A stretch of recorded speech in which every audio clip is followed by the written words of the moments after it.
দুটো ওয়ার্ড কি সেম, মানে আর প্রোনাউন্সিয়েশনও কি সেম না আলাদা? দেখে নি চলো। BATH এই ওয়ার্ডটা নাউন, এটার মানে স্নান করা, নাউন হিসেবে ইউজ হয়। এক্সাম্পল, আমি স্নান করব আফটার লাঞ্চ, ভাত খেয়ে স্নান করব বা দুপুরের খাবার খেয়ে স্নান করব। I'll take my bath after lunch.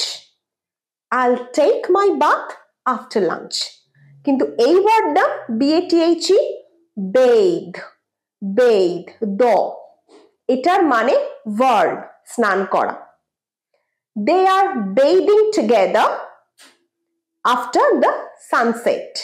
They are bathing together after the sunset. সূর্যাস্তের পর তারা একসাথে স্নান করছে। তাহলে এরকম ইংরেজির ভিডিও পেতে ইংলিশপিডিয়া বাংলা বাই এসআর কে ফলো করো, ফেসবুক পেজটা লাইক ফলো করো।